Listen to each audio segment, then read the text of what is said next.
اپنوں کے ساتھ پیار کریں، اپنوں کے ساتھ محبت کریں، اپنوں کے ساتھ آپ کا رشتہ خلوص والا ہو۔ آپ دیکھیں وہ کہاں غلطی کر رہے ہیں، وقت پر ان کا ہاتھ پکڑیں۔ فصل کے ساتھ جڑی بوٹی اگ گئے تو میرے بھائی جڑی بوٹی کاٹنا بھی لاڈ ہی ہوتا ہے، وہ بھی فصل کے ساتھ پیار ہی ہوتا ہے۔ بچوں میں، شاگردوں میں، مریدوں میں، بھائیوں میں، دوستوں میں غلطیاں آ جائیں تو ان غلطیوں کو دور کرنا یہ محبت ہے۔ آپ اپنے دوستوں کو منع کریں گے تھوڑی دیر کے لیے، یہی ہے نا کہ وہ آپ کو کہیں گے کہ یار جا تو اپنا کام کر، تو یہ تانا آپ نے کس کے لیے سہا؟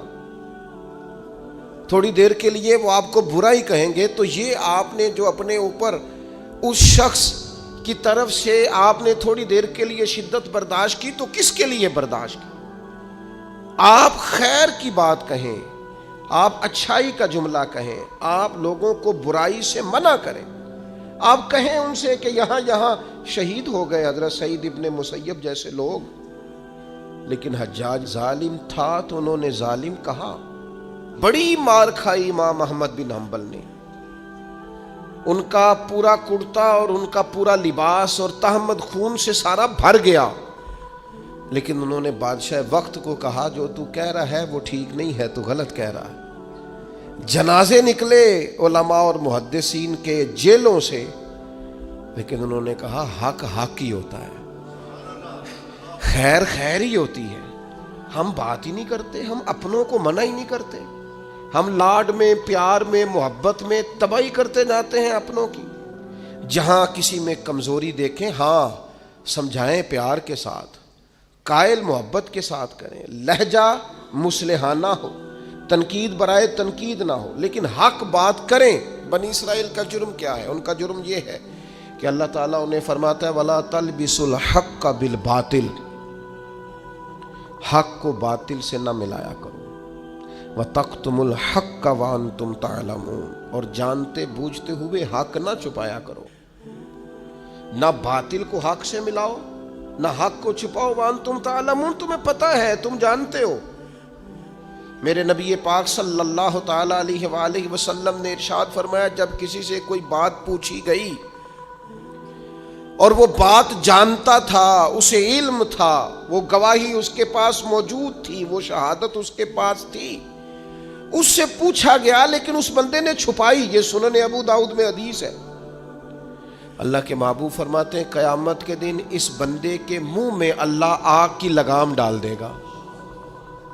لو اب تیرے منہ میں لگام ڈال دی اور وہ بھی آگ کی، اب نہ بولنا، چونکہ جب حق بولنے کا ٹائم تھا تب تو نہیں بولا، جب تیری ضرورت تھی، جب تیرے کہنے سے مظلوم بچ سکتے تھے، جب تیرے بات کرنے سے ظالم پکڑے جا سکتے تھے، جب تیرے دو جملے کہنے سے کسی شخص کی زندگی بھر کی جمع پونجی بچ سکتی تھی، تو بولا نہیں، تو آج تو میدان محشر میں آیا ہے۔ تو میرے محبوب کہتے ہیں، حضور فرماتے ہیں رب اس کے منہ میں آگ کی لگام ڈالے گا۔ اقبال کہنے لگے اپنے بھی خفا مجھ سے ہے اور بیگانے بھی ناخوش، کیوں؟ میں کہتا ہوں وہی بات سمجھتا ہوں جسے حق۔ یہ میری مجبوری ہے کہ میں نے ہمیشہ حق کہا ہے، تو اپنے بھی خفا مجھ سے ہیں اور بیگانے بھی ناخوش۔ سب جگہ پہ میں ملامتی ہوں، ہر شخص میرے بارے میں رائے دیتا ہے کہ بڑا سخت گیر آدمی ہے، بڑے مزاج کے اندر شدت پائی جاتی ہے، کیوں؟ کہ کہتا ہوں وہی بات سمجھتا ہوں جسے حق۔ گروپ بنے ہوئے ہیں، گروہ بندیاں ہو گئیں، کلمہ حق کہیں۔ یہودیوں نے جرم کیا کیا تھا؟ انہیں پتا تھا کہ نبی پاک اللہ کے رسول ہیں، اور کتنا پتا تھا؟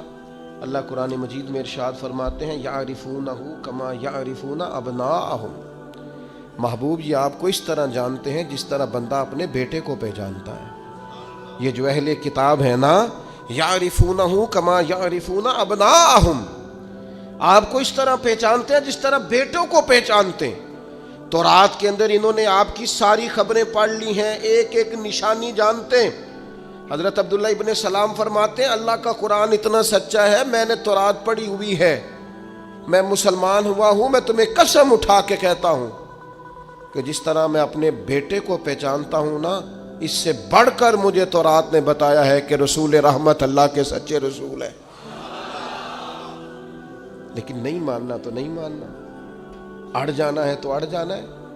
گروہ پرست ہو جاتے ہیں لوگ، حق پرست نہیں ہوتے۔ پارٹی کو سپورٹ کرتے ہیں، حق کو سپورٹ نہیں کرتے۔ اپنے گروپ کے حمایتی ہیں، حق کے حمایتی، برادری کے حمایتی ہیں، پر حق کے حمایتی نہیں ہیں۔ اپنی تنظیم کے، جماعت کے، اپنے آپ کے حمایتی ہیں، حق کے حمایتی۔ بندہ مومن گروہ پرست نہیں ہوتا، بندہ مومن حق پرست ہوتا ہے۔ وہ دیکھتا ہے حق کدھر ہے، وہ حق پرست۔ چھوڑ دیں یار، تھوڑی سی زندگی ہے، گروہ پرستی نہ کریں، اپنے آپ کے ساتھ جھوٹ نہ بولیں، اپنے آپ کو دھوکہ نہ دیں، لوگوں کی گڈ بک میں آنے کا شوق چھوڑ دیں، رب کی بارگاہ کے اندر، اپنے ضمیر کی عدالت کے اندر اپنے آپ کو رکھیں۔ خدا را ساری زندگی اپنی شخصیت کو اور اپنے کردار کے حسن کو چھپا کر نہ گزار دو۔ ساری زندگی جو آپ کے اندر ایک مومن بیٹھا ہے، اس مومن کو سلا کے وقت کیوں گزارتے ہو؟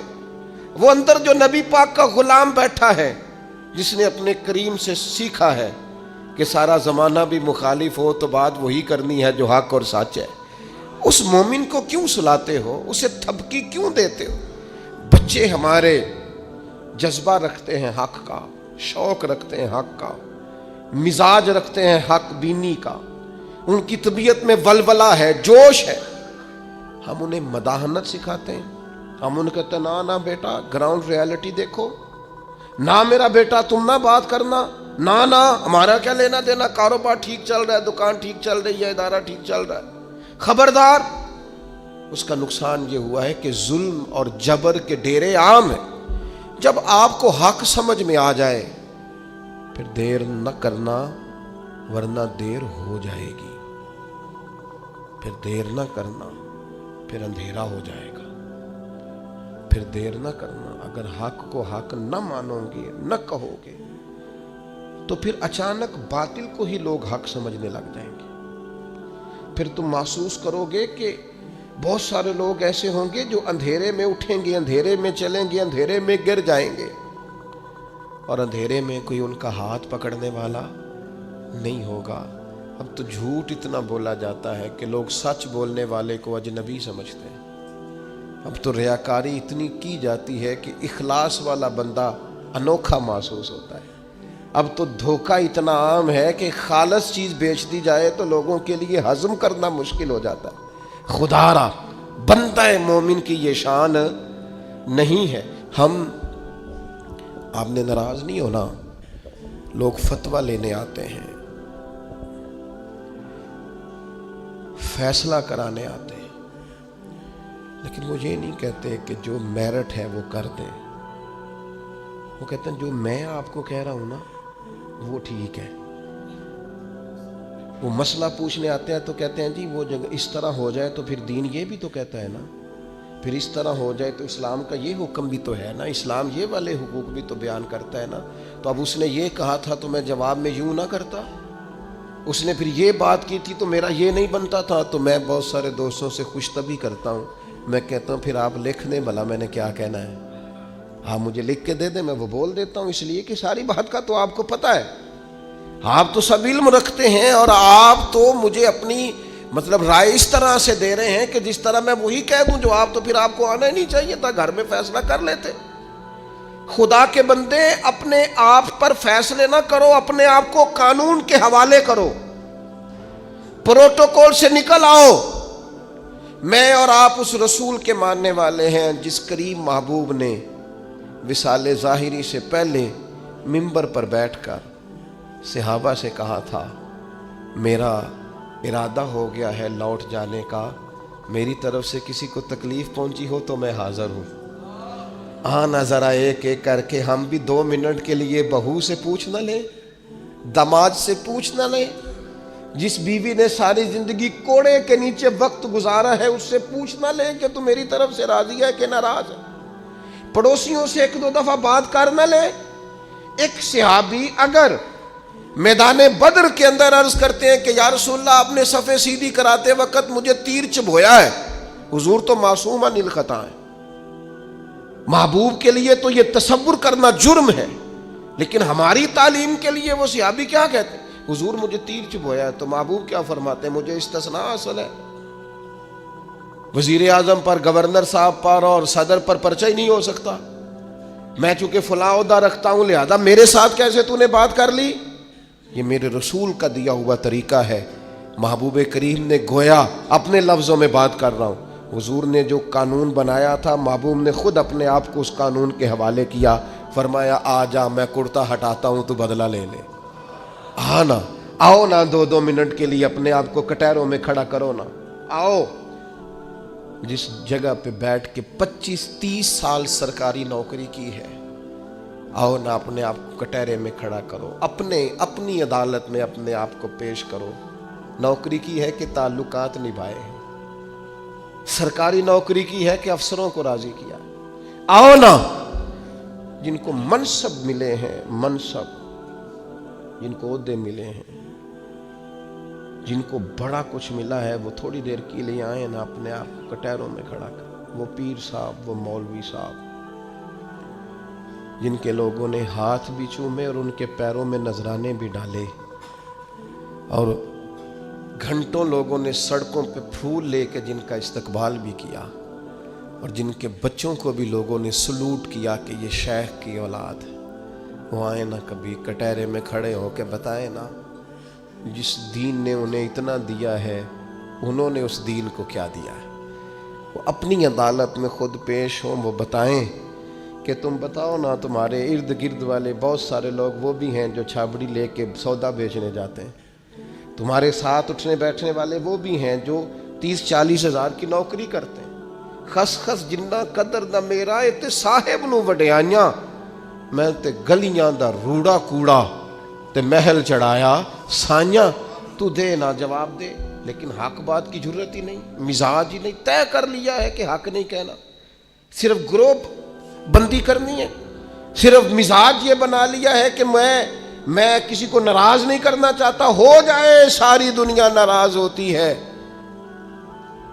بس یہ سوچ کے رات سو جانا سارے ناراض ہو جائیں تو کام چل جائے گا، کہیں اللہ رسول نہ ناراض ہو جائے، یہ سوچ کے سویا کرو۔ ہمارا حضرت صفیہ رضی اللہ تعالی عنہ ام المومنین ہے، آپ کا چونکہ ایک یہودیوں کی فیملی سے تعلق تھا، فرماتے ہیں میرے والد اور میرے چچا مجھ سے بڑا پیار کرتے تھے، میری طرف بڑی توجہ رکھتے تھے، تو میں جس دن حضور مسجد قباء کے قریب تشریف لائے تو میرے چچا اور والد حضور سے مل کے آئے، تو ان کی کیفیت اتنی بدلی ہوئی تھی، انداز اتنا بدلا ہوا تھا کہ میں ان سے ملنے گئی تو انہیں توجہ ہی نہیں کی، میں دروازے تک ان کے استقبال کو گئی، انہوں نے توجہ کوئی نہیں کی، بڑے عجیب سے پریشان تھے، پانی پوچھا تو انہوں نے اس پر بھی کوئی بات نہ کی، ایک دوسرے سے وہ کلام کرنے لگے والد اور چچا، تو میرے چچا والد سے پوچھتے ہیں کہ وہ جو تورات میں ہم نے نشانیاں پڑھی تھی یہ وہی نبی ہیں؟ تو میرے والد کہنے لگے حرف حرف سچا ہے، یہ وہی پیغمبر ہے۔ میرے چچا کہنے لگے پھر خیال کیا ہے آپ کا، کرنا کیا ہے؟